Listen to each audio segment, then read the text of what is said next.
परीक्षित पूछ रहे हैं कि मरने वाले प्राणियों को क्या करना चाहिए। श्रीमद् भागवत का प्रतिपाद्य विषय एक ही तो है, एक ही प्रश्न तो पूछा जा रहा है। बाकी तो जितने करोड़ों प्रश्न हैं, एक ही प्रश्न है, मरने वाले लोगों को क्या करना चाहिए और जिनको तत्काल मरना है उनको क्या करना चाहिए। अतः पृच्छामि संसिद्धिं योगिनां परमं गुरुं पुरुषस्य यत्कर कार्यं म्रियमाणस्य सर्वथा। एक ही प्रश्न है, मरने वाले को क्या करना चाहिए। अब पहले हाथ तो उठाए जिसको नहीं मरना है, ताकि वो जाए भी यहां से, क्योंकि उसके लिए तो कथा है ही नहीं। कथा तो हो रही है कि जिसको मरना है उसको क्या करना चाहिए। अब जो ये मान के बैठा है कि हम तो मरेंगे ही नहीं, वो पहले पंडाल छोड़े। आप बेकार यहां टाइम अपना खोटा कर रहे हैं बैठ के। जिनको मरना है उनके लिए श्रेष्ठकर कार्य क्या है, कल्याण मूलक कर्म क्या है, और जिनको तत्काल मरना है उनको क्या करना चाहिए। तो ये दूसरा प्रश्न ज्यादा हम लोगों के लिए उचित है, क्योंकि हमको पता नहीं है कि कब मरेंगे। परीक्षित को पता है 7 दिन के बाद मरेंगे। अब हाथ उठा के आप लोग बताइए अपने अपने मृत्यु का डेट। ये लोग ये ना कहने लगे कि भागवत पुराण कह रहे थे, गरुड़ पुराण कहने आए। हाँ, गरुड़ पुराण से लोग डर जाते, जबकि गरुड़ पुराण जीते जी पढ़ना चाहिए। पढ़ो तो समझ में आएगा। बहुत सारी चीजें तो इतनी फैंटास्टिक हैं, इतना अच्छा है कि वर्तमान जीवन में ही बोध हो जाएगा। गरुड़ पुराण का नाम सुनते कितने आदमी राम राम करें, सीताराम सीताराम सीताराम। हे भगवान, गरुड़ पुराण के नाम ले लिया, आज दिन कैसा जाएगा मेरा। गरुड़ भगवान के कौन हैं? कौन है बताओ? भगवान के वाहन हैं गरुड़। गरुड़ वेद हैं। गरुड़ के पंख जब फड़फड़ाते हैं तो वेद की ऋचाएं निकलती हैं। डरते हो? गरुड़ जी की ऋचाओं से डरते हो? भारतीय होकर, सनातनी होकर, हिंदू होकर। हमने यही तो कहा, 5-10 पीढ़ियों से कुछ ऐसी गलतफहमियां तुम्हारे भीतर समा गई हैं कि न जाने तुम कहां जी रहे हो, किन ख्यालों में जी रहे हो।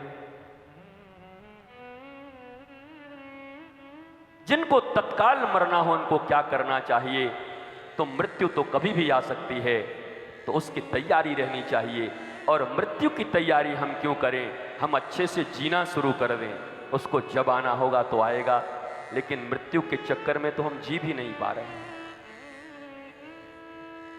कैरियर के चक्कर में जी नहीं पा रहे हैं, बेटे के नौकरी के चक्कर में जी नहीं पा रहे हैं, बेटे की शादी के चक्कर में जी नहीं पा रहे हैं, बहू और बेटे का बच्चा नहीं हो रहा है, जी नहीं पा रहे हैं, घर बन नहीं पा रहा है, जी नहीं पा रहे हैं। कितनी बार मरोगे, कब तक मरोगे? एक दिन तो मर ही जाओगे। मस्ती कब आएगी तुम्हारी जिंदगी में? कब मुस्कुराओगे ऐसे गद्दी पर बैठ करके, ऐसे करके? हाँ भैया, क्या बोला? भागवत सुन लिया है? अरे कल तक तो आप बहुत दुखी थे, आप दुखी क्यों नहीं हैं?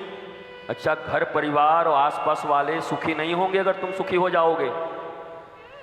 तुम रोगे तो 10 लोग तुम्हारे पास आएंगे, अरे बहिनी का भैल कैसे, अरे रे रे, ठीक है ठीक है। और 5 मंजिला मकान तुम्हारा मोहल्ले में बनने लगे गांव में, तो कितने लोग बैठ जाएंगे तांत्रिक के पास कि ऐसा कुछ कर दीजिए कि 3 मंजिला बनने के बाद गिर जाए, रोक लग जाए। दुनिया में तुम्हारे सुख को देखना कौन चाहता है?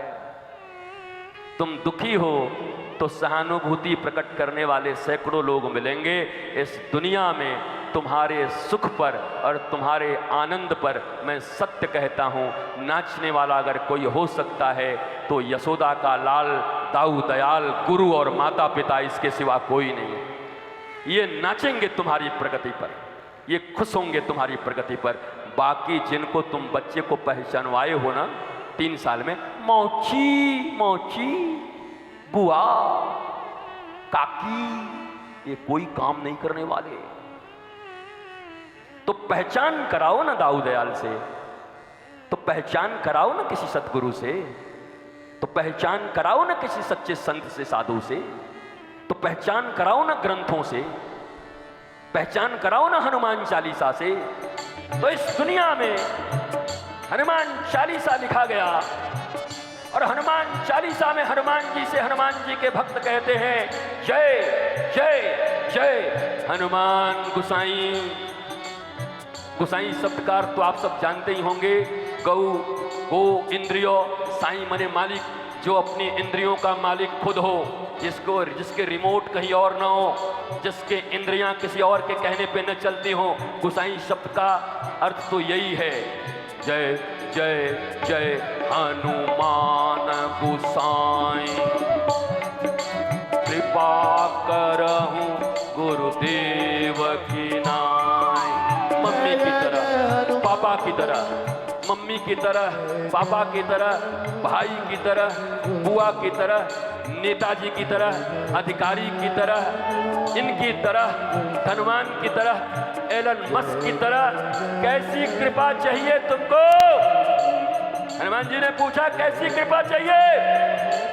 माता पिता भाई बहन पत्नी पुत्र मित्र रिश्तेदार, धनवान यशवान नेता, किसकी तरह कृपा करूं तुम्हारे ऊपर? बोला नहीं चलेगा, राम जी की तरह नहीं चलेगा। हनुमान जी ने कहा एक गदा मारूं, राम जी की तरह भी नहीं। बोला नहीं, तो कैसी कृपा चाहिए?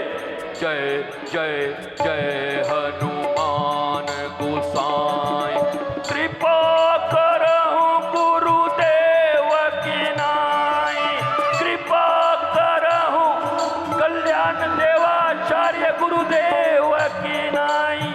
परम पूज्य श्री कल्याण देवाचार्य जी गुरुदेव की तरह कृपा करिए, प्रभुदत्त ब्रह्मचारी जी की तरह कृपा करिए, स्वामी श्री करपात्री जी महाराज की तरह कृपा करिए, मेरे गुरुदेव की तरह मेरे ऊपर कृपा करो हनुमान जी। हनुमान जी से अलग कृपा की मांग नहीं की जा रही। हनुमान जी कृपा करो, पर कैसी कृपा करो? जैसी कृपा एक गुरु अपने शिष्य के ऊपर करता है, वो कृपा करके मुझे आप दे दीजिए।